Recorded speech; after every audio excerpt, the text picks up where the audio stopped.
Now, I get the worry, children on social media, especially when their parents aren't watching over their shoulder. What are they looking at? Porn, violence? Are they being bullied? Are they being preyed on? Talking to a predator? I mean, I was eagle-eyed with my kids. Now, some of the stories have been horrific. They've been all covered in the News Corp's Let Them Be Kids campaign.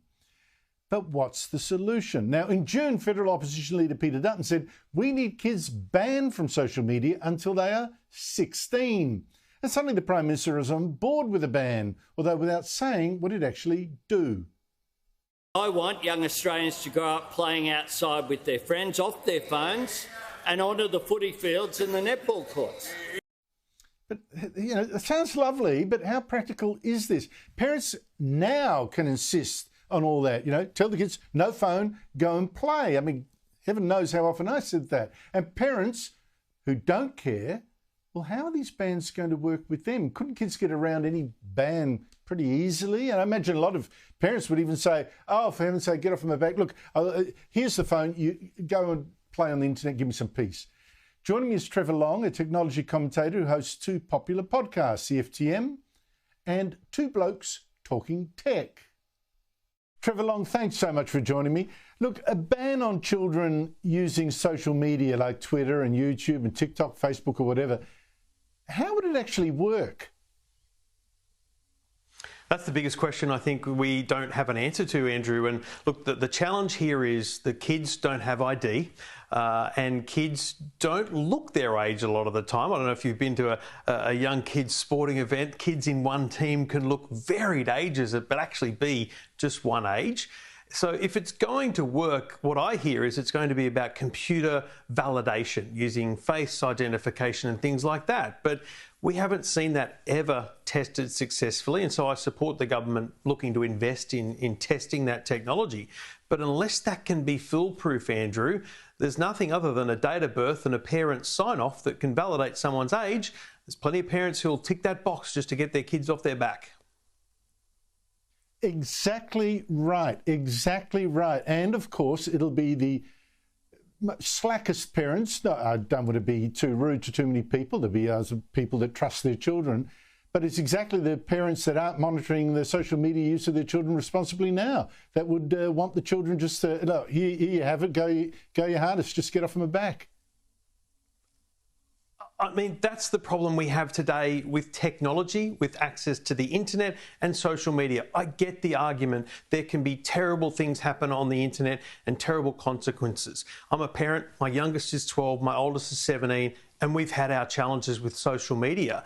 But just in our friend group, amongst our kids' friends, there are some kids that are let loose, some that don't have any access, and some that have strict access. And there's vast differences among those kids, and it's about the parenting. Now, a lot of the parenting is lack of knowledge and insight.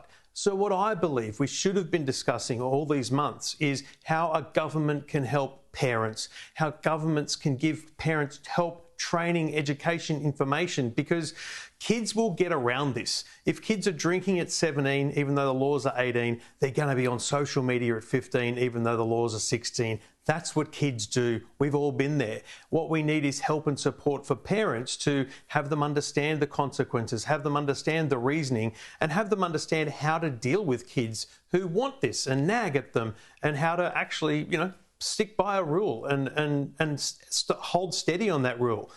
That's the challenge we've got going forward. Yeah, look, I understand the panic and all that, but I'd say to parents, be good parents, number one. And second, the idea that you think, say 16, that's what most people are talking about, age of 16. The idea that you can stop 15-year-olds from getting on the internet is a total joke, in my view, absolute total joke. It's unrealistic. It's just virtue signalling.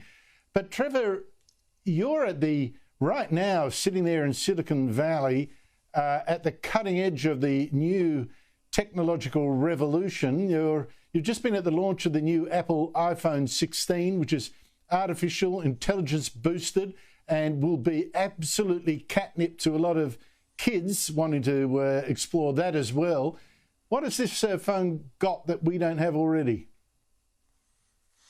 And look, Andrew, just on the correlation between those two topics, if you did give your kids an iPhone, there is strict and great parental controls you can put in place that stop your kids using apps and doing things for certain amounts of time. So again, it comes down to learning how to use it. The new iPhone 16 is very much based around that AI generation. We've got this huge amount of conversation from Samsung, Microsoft, Google, everyone. But what Apple's done differently, Andrew, to entice people, I think, is to make artificial intelligence useful. So if you have 10 emails in your inbox, rather than showing you the first 3 words of every email, it'll show you a summary of each email. It'll help you understand which ones you need to act upon first. It'll help you summarize messages as they come through. It'll help you rewrite emails and text messages. So I think Apple might have nailed this, except the problem is it's not coming to Australia, the AI part of this, until December. The new phones, though, will be available next week on the 20th of September. And here's one, they're cheaper than last year. Well, gee, that's a bonus. I tell you one thing, Trevor, the AI stuff seems to me that it'll be very useful in helping kids fake an older face and an older identity. That's just me, though. Trevor Long, thank you so much indeed for your time. Cheers, Andrew.